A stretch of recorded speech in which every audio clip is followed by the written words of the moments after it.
Good afternoon, Lifelong Club members, Lifelong Learning Club members, and the Drone Club members.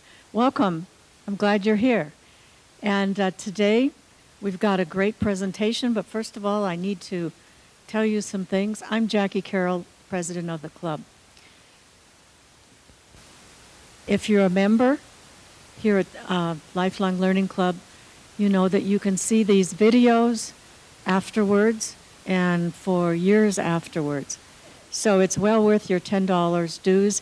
And if anybody hasn't paid their dues and got an email, could you raise your hand? Okay, because I think there might have been a strange one that went out. We're trying to track it down.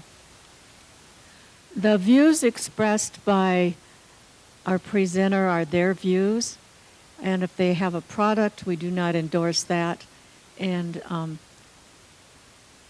it's not the views of the club or Lifelong Learning Club or the board. I hope you got a chance to look at all of these toys up here. I'm looking forward to this presentation. It's going to be fun. Don Hill is our presenter today, and he is a Sun City Anthem resident and the point of contact for the drone pilots of Sun City Anthem's Special Interest Group. He's also the point of contact for the Multimedia Club, and he's a member of the Photo Club. I think we get to see some of the photos he's done with his drone today. He's also on the leadership team for the Emergency Preparedness Service Group, which is very important to all of our well-beings. This is a busy and contributory fellow, and I'm looking forward to him.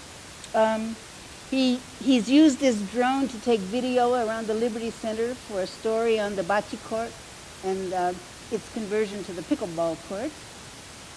And he's used his drone to look at repairing the roof of the Independence Center. And he's active in the Las Vegas Valley drone community. And you can go to his website for Las Vegas and Henderson drone pilots.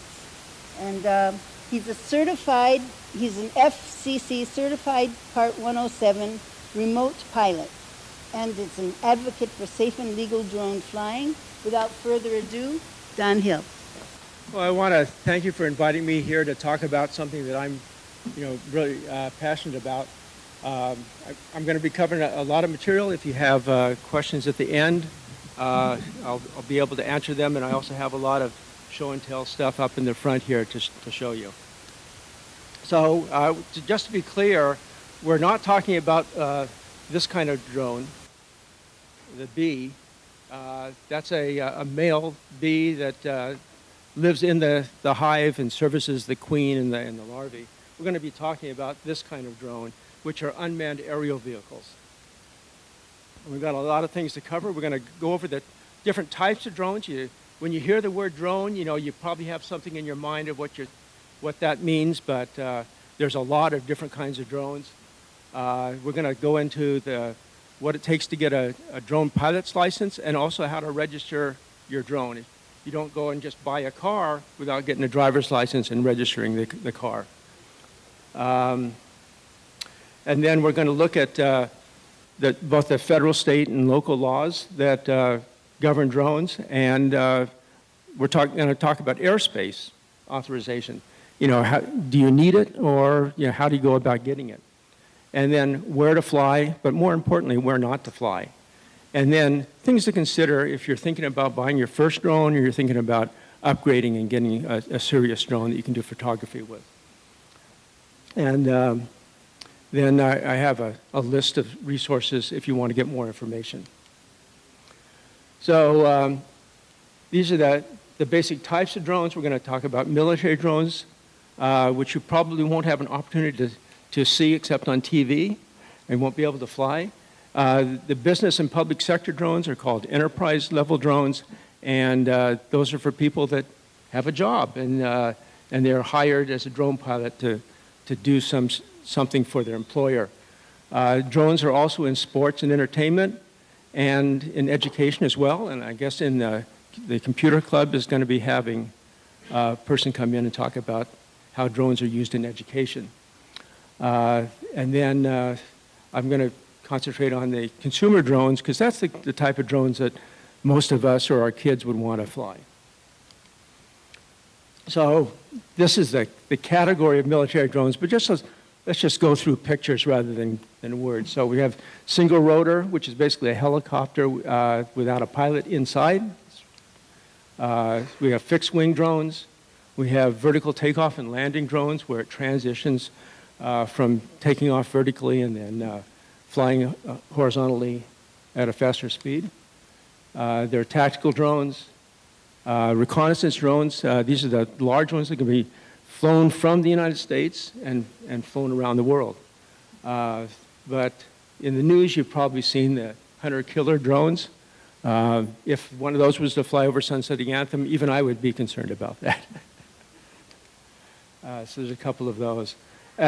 Drones are also used for targeting, and basically any air-to-air missile or air-to-ground missile would be considered a drone because it's either controlled by a remote pilot or it's controlled by a computer that's in the drone and using sensors to home in on the target. So let's look at some of the things that business use drones for. How many people have heard of package delivery?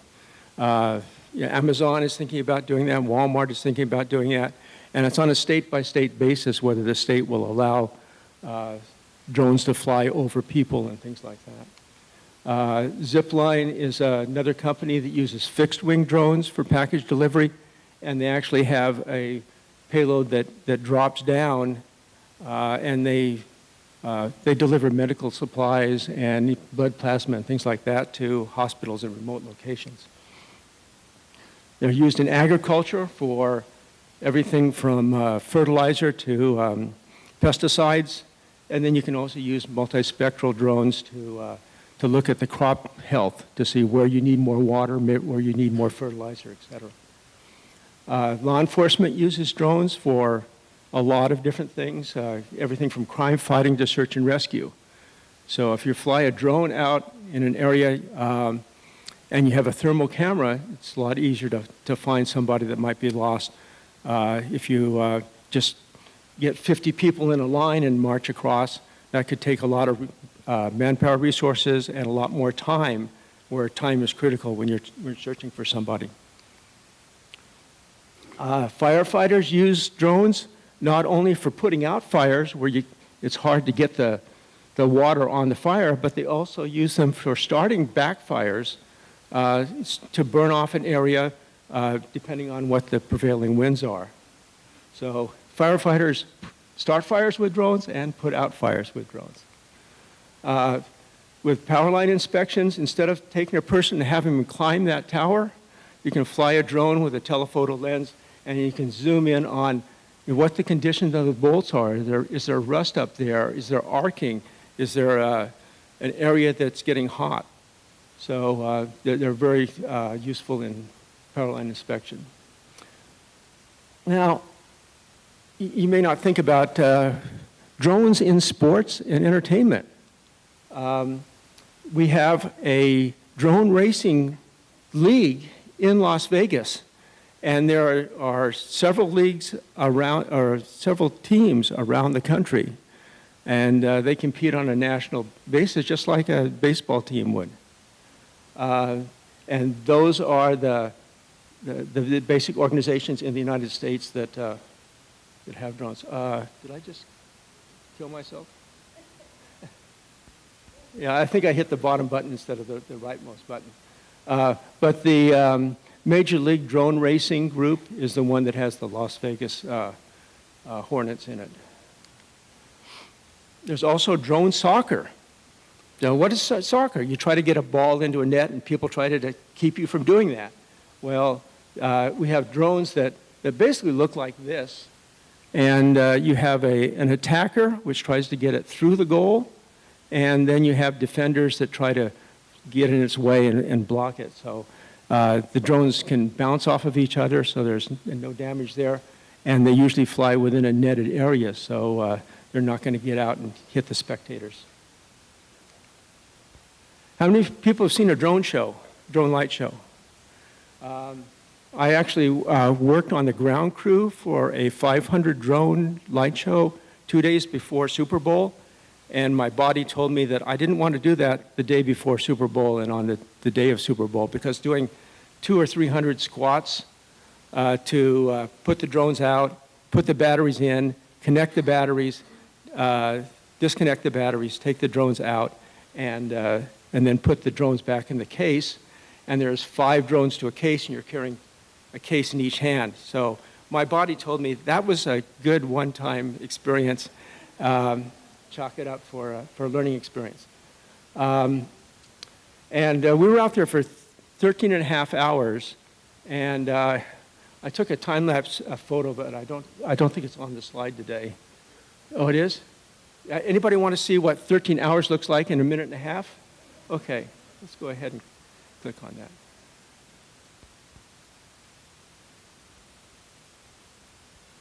So we're taking the cases out, then taking them out of the cases, and in the middle is the control people. And they're measuring out the grid that we're going to place the drones at, 1 meter apart.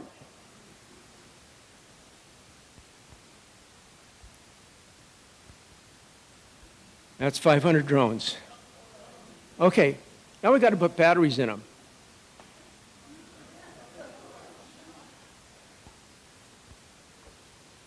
Okay, it's getting close to showtime. Let's plug the batteries in. Okay, we're fired up. We've got GPS coordination on all of them except for 5, so let's go and replace those with the spares. Okay, that was the show. It was up and down. Now the drones are down, and they're loading in the show for the next day. So that's going to take several hours to do that. And as long as the lights are flashing, we still have the batteries connected. Now we're going to go and disconnect the batteries. Then we're going to go and take the batteries out and take the drones and put them back in the cases and put them back in the truck and do the whole thing over again the next day. That was the day before, the 2 days before and the day before Super Bowl. On Super Bowl day, they did the same thing, except they did it with 1,000 drones. So it's twice as big. Okay, in education, there are programs from K through 12 to teach people, basically what a drone is, and then how to pilot it, how to program the drone. And with the higher education ones, they actually get into the first-person view, where you have a camera in the drone and you wear goggles, and it looks as though you're actually flying the drone. And this year, in 2024, they're coming up with the Unified School and a Scholastic Drone Racing Association. So they're going to start teaching people for the type of drone racing that you would do if you want to compete at that national level. Okay, so let's look at the camera drones and the first-person view drones. These are consumer drones, and if there's a person in this room that's interested in drones, it's probably one of those 2 categories that you're interested in.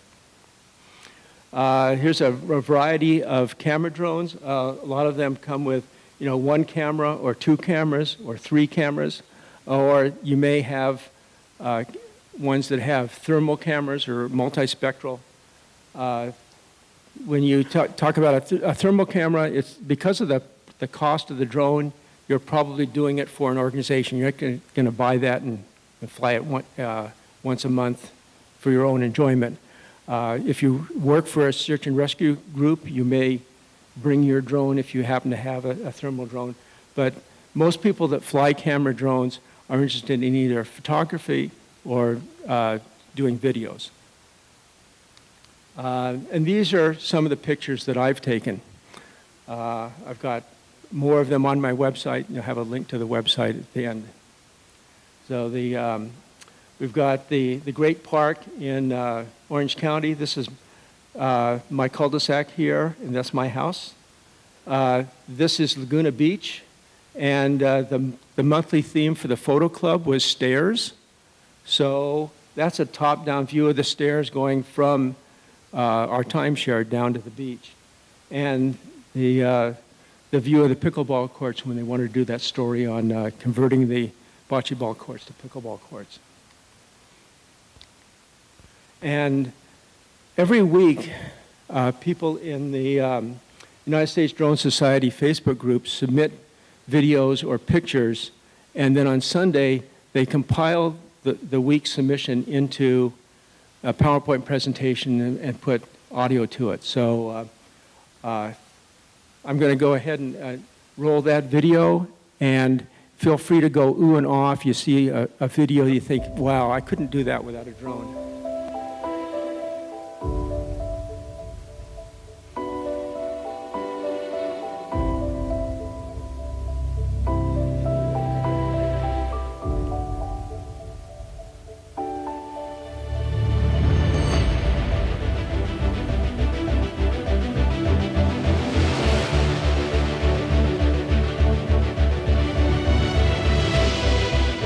Every week, the photos are different from the submissions for that week.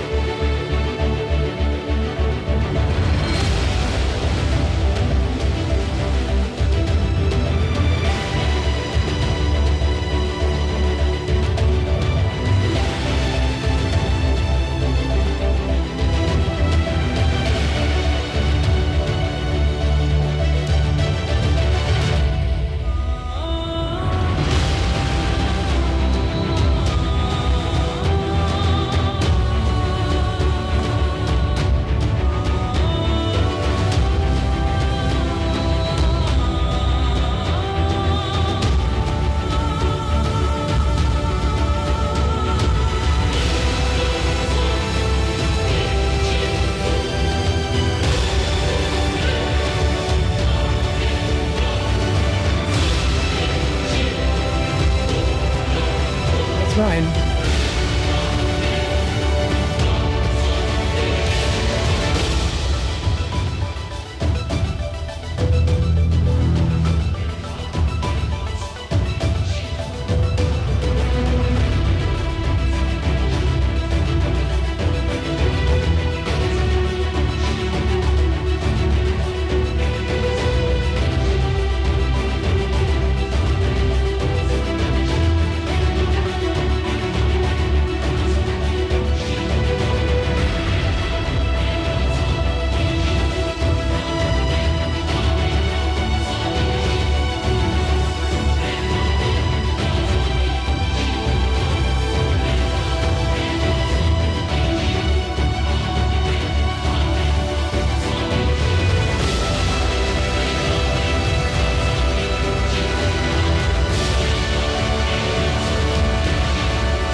What'd you think of that? Yeah. Okay, as we get back to the presentation, that's just a typical week submission. So any week that goes by that I don't get out and fly and submit at least one picture to that system, I feel like I've missed an opportunity to display what I love to do. Okay, in consumer drones we had camera drones and also first-person view drones.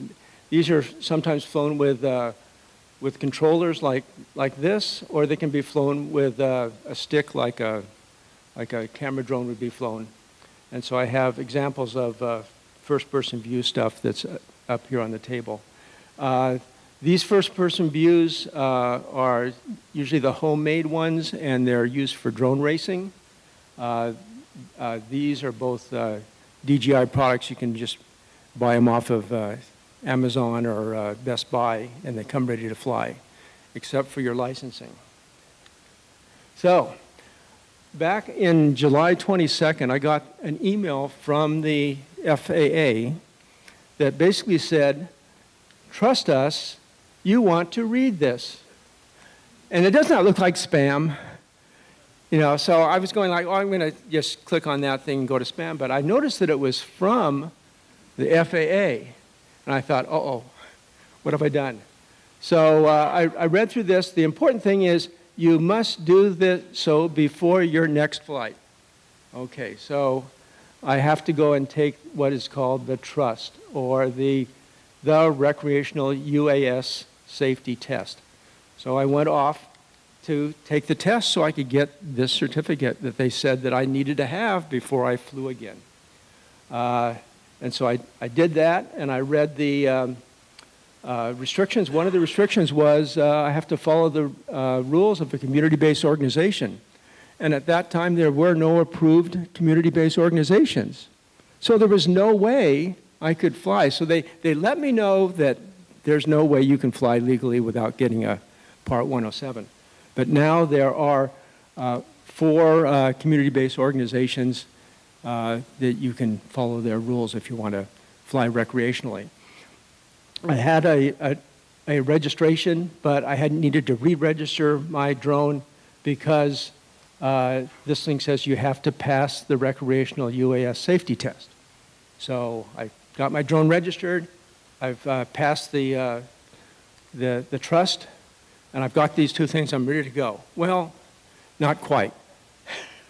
I need to get. I need to follow the rules of a community-based organization. There were none then, but now there are these 4. The Academy of Model Aeronautics basically came out of the Model Airplane, or RC Airplane group. And then there was the First Person View Coalition that, you know, they're concerned with rules that are friendly to drones where you're wearing goggles, because one of the things that you have to have both in a Part 107 license as well as flying recreationally is you have to maintain line of sight. And so there was concerns if I put the goggles on, I can't see the drone. I need to have a visual observer that can tell me where the drone is and look for any manned aircraft that might be in the area. So this is what I needed. I needed a United States remote pilot's license. In order to do that, I had to take a 60-question test, and here are some of the topics. I said et cetera at the bottom because the slide's not long enough. I didn't want to go into two slides. So there's a lot of things here that are applicable to manned aircraft, but they're good to know if you're going to be flying in the same airspace that the manned aircraft are at. So once I got my Part 107, I needed to re-register my drones. When you're flying recreationally, you get 1 registration, and you take that number and put it on all your drones that you fly recreationally. When you fly under Part 107, you have to register each drone independently because you have to indicate the manufacturer of the drone, the model of the drone, the serial number of the drone, and then you get a unique registration number for that particular drone. So each of my drones has a Part 107 registration, and if I fly that recreationally, it also has the my recreational registration number. So now I'm ready to go. I've got my Part 107, I've got all my drones registered. Well, not quite yet. There's a lot of laws that I have to attend to. And they're at the federal, state, county, city, local, maybe even a HOA would have a rule. And they really cover 3 general areas. The FAA is concerned about the airspace, but you also have to be concerned about where to take off, where to land, as well as the airspace, and things like trespassing and privacy and things like that. So let's go look at some of the laws. At the federal level, that's the FAA that concerns that. Well, if you're using a radio signal from your controller to the drone, the FCC is responsible for that, and they give type acceptance to allow it to be sold in the United States or to be flown in the United States. Then the Park Service, Bureau of Land Management, U.S. Forestry, they have issues where you can't fly, you can't take off and land from within their property, but you can fly over their property. But if your drone crashes, that's a landing. And so you violated the landing and takeoff rights of those organizations. At the state level, there are laws that are at the federal level that the state can't override, and some of the states tell the other jurisdictions, like the counties and cities, that they can't write any laws that have to do with drone flying.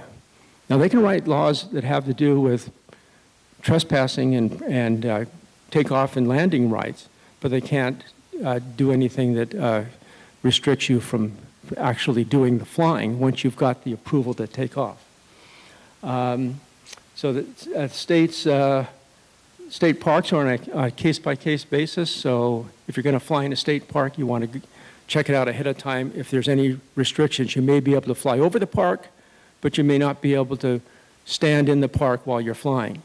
So a lot of places have something adjacent to it where you can launch from and then fly over, but you also have to maintain visual line of sight with a drone, so that can limit the, you're only at the perimeter of the national park or whatever. For the county, city, and local laws, you need to, if you're going to fly in a park, you need to go to the proper website to find out which parks you can fly at. So if you're flying in a county park, you don't go to the Las Vegas website or the Henderson website. If you're flying in a Henderson park, you don't go to the Clark County website to find out whether that park is on the approved list. And if you're flying over critical infrastructure, which is sewage treatment plants, power lines, power distribution, things like that, a lot of the counties or cities have a list of what that critical infrastructure is. And in the city of Henderson, there's a form that's available on the city of Henderson website for requesting approval to fly within 500 feet of a critical infrastructure within Henderson. And other city jurisdictions, you would go to whoever the property owner is. Is it NV Energy? Is it the gas company or whatever? So next thing is looking at airspace. Now, this looks a little complicated because it is. That's what the pilots of manned aircraft have to be concerned about. But for drone pilots, we need to make it a little easier for drone pilots to figure out whether they're in controlled airspace or not and how to get that approval. So the blue line outlines what controlled airspace is around Sun City Anthem. Notice Sun City Anthem is all inside that circle.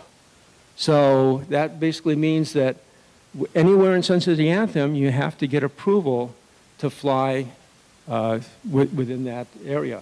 But, I mean, that's not going to give you enough information. So there's apps that you can have on your iPhone or Android phone that tell you what the airspace is and what altitude you can fly at with automatic approval, or which places you'd have to get approval beyond what's automatic on the app. So it automatically puts a pin on your current location, and this is the Anthem Center at Sun City Anthem, and you notice that it's broken down into what we call grid squares, and there's a 300 here, there's a 400 here, there's a 0 here.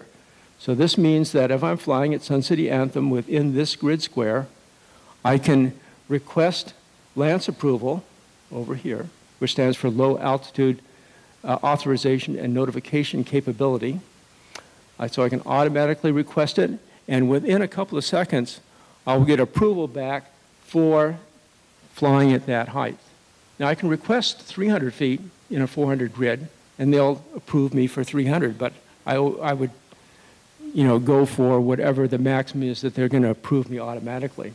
Now, if I'm over here and I want to fly at 400, I have to go through a manual process where there's somebody actually looking at it. It's not the automatic system that's coming back and saying, yes, you can fly at 400. But if I want to fly at 300, I'm fine.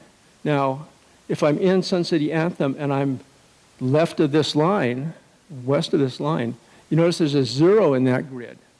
So that means that I can get automatic approval up to 0 feet, which basically means I can't take off if I am over in this area over here because of this big red thing called the Henderson Executive Airport. And, but if I had some reason that I needed to fly here, I want to fly in my backyard and take check my rain gutters. I could, if I had a Part 107, I could request to fly up to 100 feet, 200 feet, 300 feet. The lower the altitude that I'm requesting, the more likely it is that I will get approval. So if I was over here in a zero grid area, and I said, oh, I want to fly at 400 feet, and I'm a recreational pilot, it would come back and say, well, we don't grant waivers for recreational pilots. So people go to Best Buy, buy a drone, come home. They live over where I live, and you can get automatic approval. That doesn't mean that you have automatic approval. It means you can get automatic approval if you submit it. So you still have to go through that process. So if I'm out in this area, I don't have to ask for approval. I can fly up to 400 feet. If I'm inside that area, because the grid is 400, I can get automatic approval for that. Is that clear? Okay. And then, I usually zoom in to see exactly where the area is because I'm going to be drawing I just hit the wrong button again. I'm going to see, exactly, is there half the parking lot that I can fly in and half the parking lot that I can't? Or if I fly in one part of the parking lot, I can go up to 300 feet, and if I go to the other part of the parking lot, I can go up to 400 feet. So I want to make sure that when I request approval, I don't overlap two grids with different heights because they're going to approve the lower altitude. So once I get over to this thing, I can either say that I'm a Part 107 or I'm a 44809, which is the recreational flyer. And if I've selected this one and I'm requesting an altitude above what the grid square is, I'm not going to get it. If a Part 107, I will probably get it, but it could take anywhere from 24 hours to 90 days to get that approval back. Okay. Where to fly or where not to fly. Don't fly over people, don't fly over moving vehicles, don't fly over critical infrastructure. Now, most of these are waiverable if you have a Part 107. And you go through that extra process. But these are hard and fast if you're flying recreationally. Don't fly over wilderness areas. Don't fly over sports stadiums within 1 hour of the game, either before or after, or during.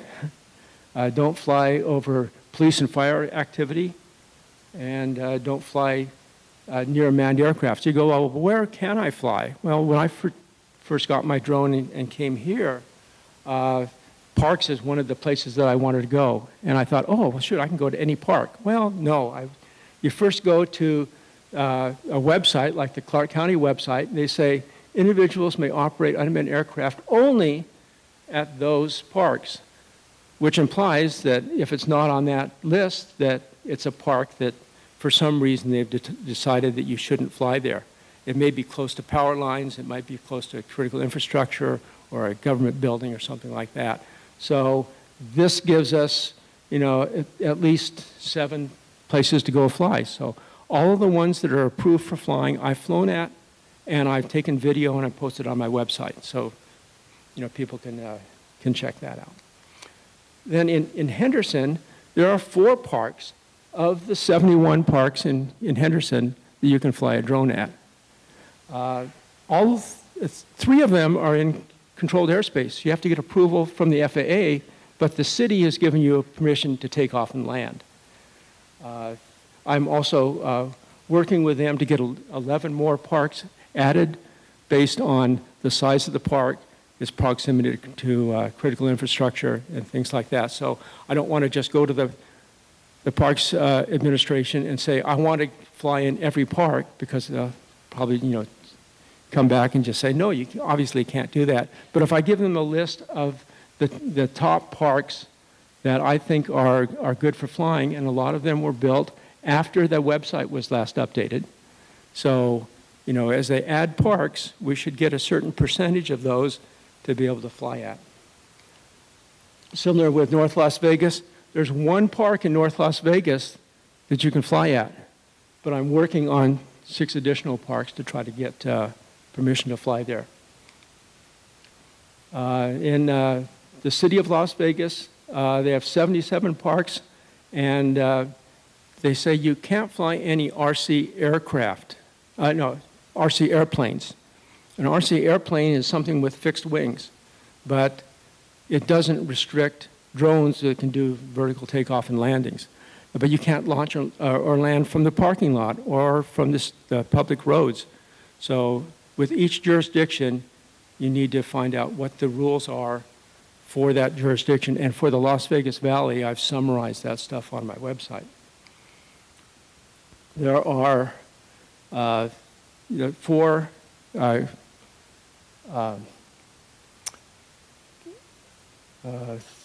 organizations for flying if you're a recreational pilot. And for these, they're all in the AMA. You can, in order to fly at those parks, you have to be an AMA member and follow the AMA community-based organization rules. 2 of them are with the with the same club, but I've flown at all of them except for no,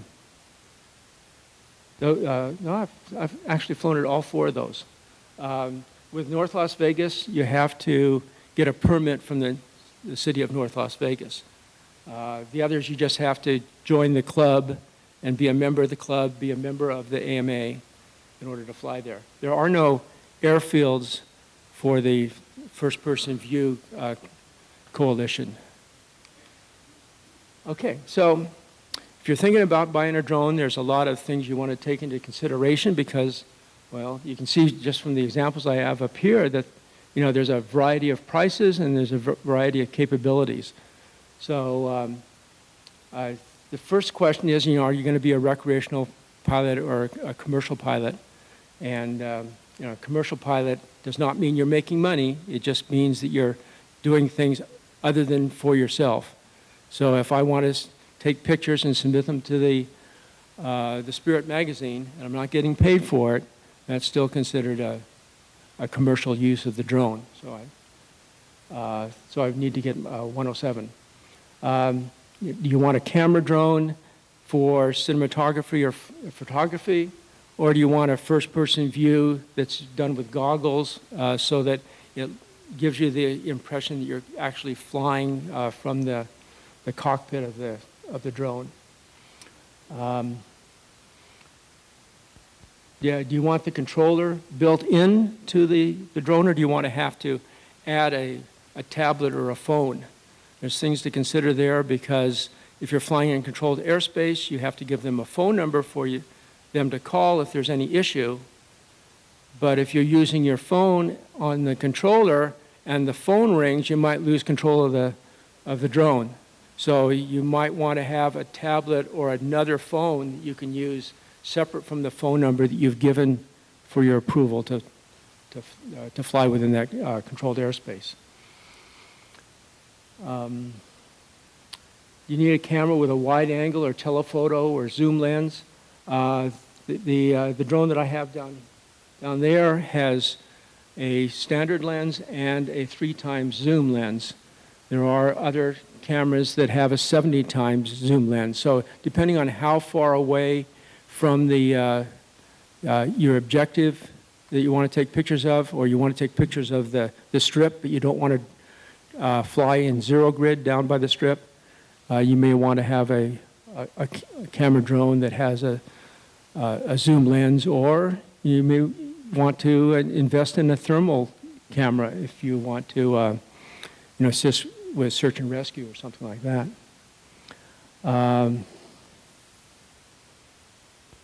And if you need to fly in bad weather or high winds, you need a bigger drone that has the power to overcome those winds.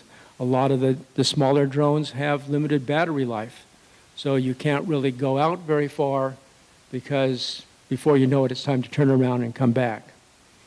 Do you want to have things like collision avoidance on your drone?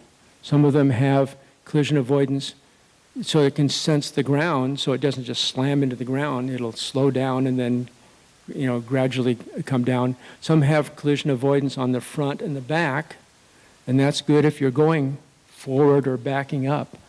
Others have collision avoidance on the right and the left as well, or 360 degrees, so that if you are flying through, say, a wooded area, and you're going in between the trees, and you're aimed right at the tree, that you can set it to go around the obstacle or to halt when it gets to an obstacle. And then you can look at your controller and say, okay, I'm getting an alarm in the front right quadrant, so I need to go to the left to get around that.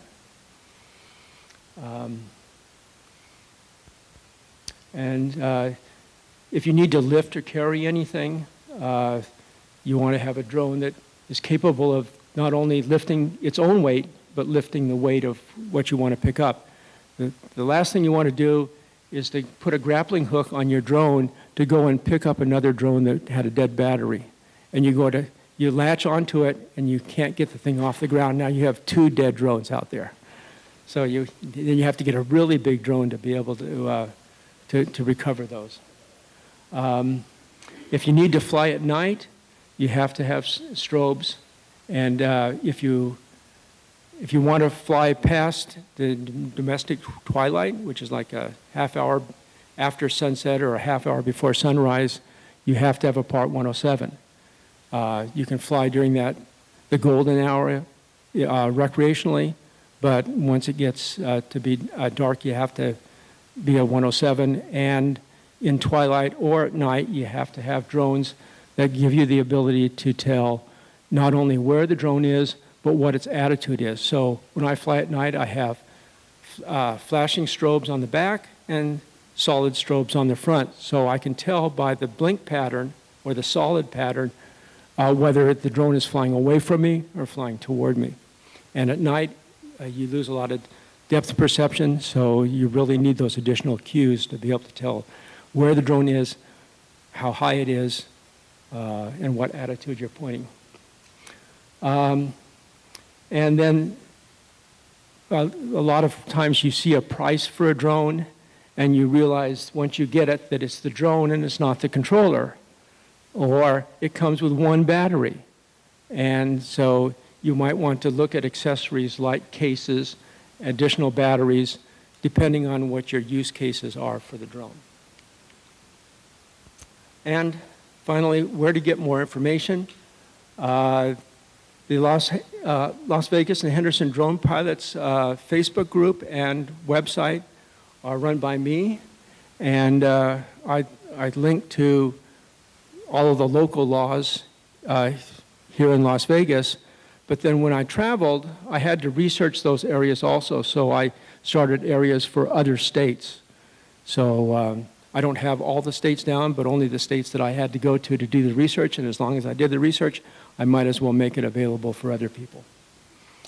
The FAA website is where you go to register your drone, to get on the list to reserve a testing time, to go down and take your 107 test. When you get the results of that test, you go to the website to submit that test in order to get your first a paper copy of your license, and then finally the plastic card that is coveted in the drone community. There are several different sites for getting low altitude authorization, and so I have links to those. it's beyond the scope of this presentation to give examples of what those are. But you saw one of the sites that is an app on your phone, and that's the one that's most useful, unless you're flying in zero grid and you want to get pre-approval, then you might want to do it on your computer at home. So you need to know where those sites are on the internet. You want to know about community-based organizations. Now there are 4. So it's nice when you're flying recreationally and you have to follow the rules of a community-based organization to know what those organizations are and what their safety guidelines are. So each of those 4 community-based organizations have their safety guidelines posted on their website. There's several Facebook groups, meetup groups, YouTube channels. The videos that I showed today is a typical 1-week submission of the photos that people submit to that particular group. But there's a lot of other groups. There's a lot of helpful information like open box experiences to talk about the new drones. But I have to warn people that when you go to Facebook or something like that to get your legal advice, you might be getting somebody's personal opinion, and you might be getting something that is totally wrong. There are people that don't know what the rules are, and there's people that don't care what the rules are. And they will blatantly come out and tell you that, I don't need no stinking license. I can fly anywhere I want. And those are the people that wind up on the news. And we have a saying in the drone community, don't be that guy or gal. So, find out what the rules are and follow the rules. That's why I'm advocating not only safe drone flying, but legal drone flying. And with that, does anybody have any questions? Yes. Do we have somebody with a mic that...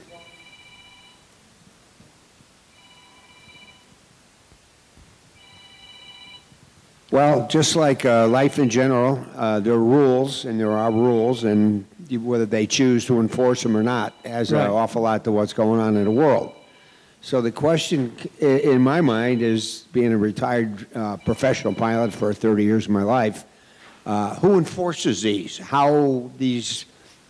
I'm shocked. I can't believe all this. I mean, I've flown all over the world, and everything, blah, blah, blah. But who enforces this? How do you... well, I'll let you answer it.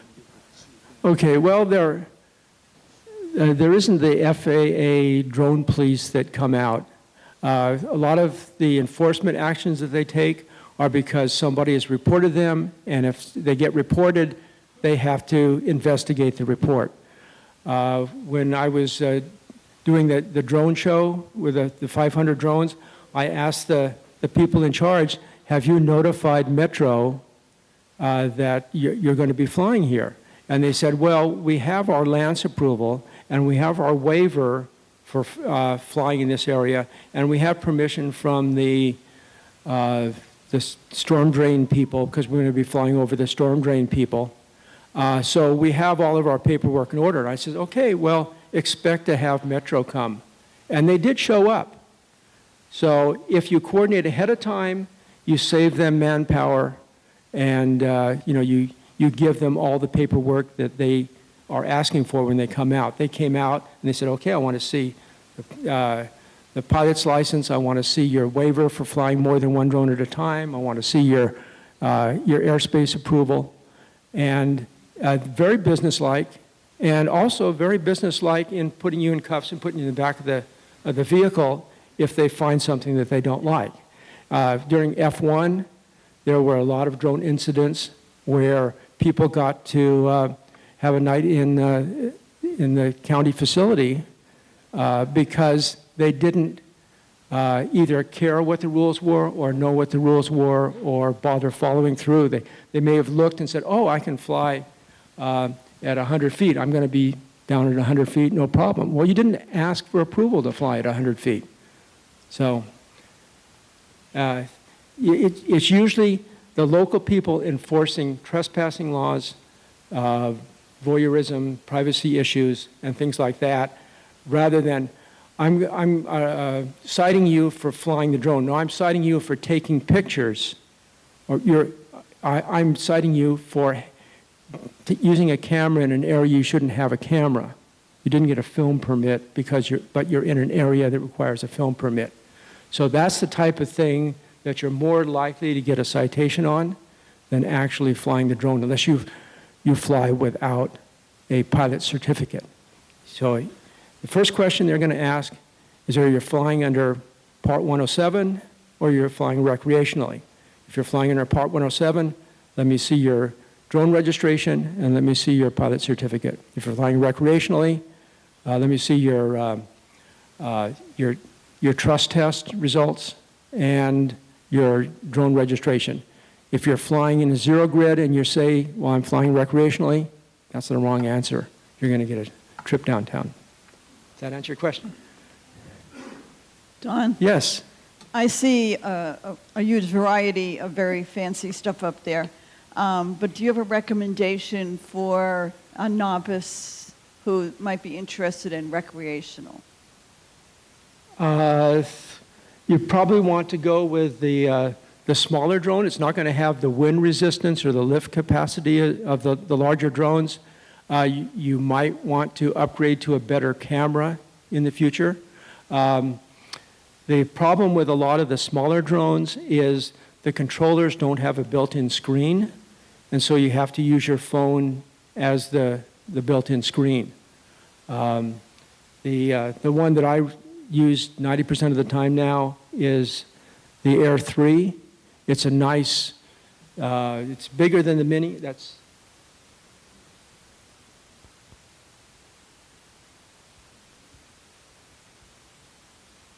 This is my baby. It has a standard lens and a 3x zoom lens. So there's 2 cameras in it. And this thing, flies like a dream. It's rock solid in the air with 20-mile-an-hour winds. It'll fly up to 28-mile-per-hour winds, and it has about a 40-minute battery life per battery. And it has a lot of the safety features like collision avoidance, where the smaller drones don't have that. Just for the drone, or you want to have the package with most drones, they have what's called a fly more kit, which usually has extra batteries and a charger for charging more than one battery at a time. And so this is about $1,200. And I think my FPV drone that I'll pick up was around the same price.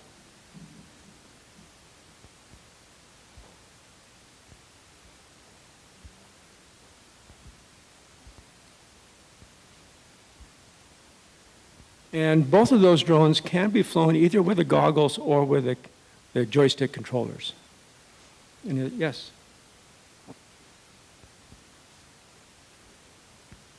I see people pointing. What's the question? Yeah. Yeah. Question I have is, when you say you can fly 400 feet above the ground, what's your point of reference? Is it mean sea level, or is it above ground level, or what are you talking about? It's above ground level. Now, if you are flying in uncontrolled airspace, outside that blue line, you can fly up to 400 feet above the ground or any obstacle. So if there's a tower that's 200 feet, you can fly 400 feet above that tower. If you're flying in controlled airspace and you're given approval for 300 feet, that's a hard above ground level. So you can't fly any higher than 300 feet, and you'd have to fly around a tower that's 300 feet or higher. So you're using GPS to figure out that you're 300 feet above the ground? Question? Well, it's either GPS or there are downward-looking sensors, and on the controller you can set what your maximum altitude is, and if you go and hit that altitude, you'll get an audible warning on the controller that says max altitude reached. Now, before I fly, if I'm going to be flying, especially in an area where I don't have approval for 400 feet, maybe 200 feet, I need to go into the controller and set my max altitude for 200 feet. I can also set my max range away. So if I have a high RF environment where the radio signal between the drone and the controller is going to be diminished, I might want to reduce that distance so I get a warning if I get more than 500 feet out or something.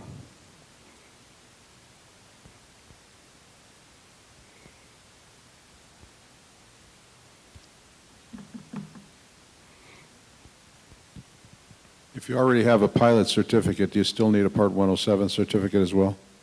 Yes, you do, but the testing process is different. It's an online test that you take, and you have to give them what your current credentials are, and then just take a written test. But it's much easier than the test that you have to take, the 60-question, first time into the airspace. All right, thanks. Also, the pilot certificate is good for 2 years, and the certificate never really expires, but your currency lapses. And so every 2 years you have to retest to maintain your currency in the 107. It's not very practical, no. There is no test where you have to go out and fly in front of an instructor, which for manned aircraft, you have to take the written knowledge, and then you also have to demonstrate your capability in front of a certified instructor. There is not that for the drone community. Although it is advised to get involved with a drone community, find a mentor that you trust, and go out in pairs. It's always good to have a visual observer. It doesn't hurt to have another pair of eyes.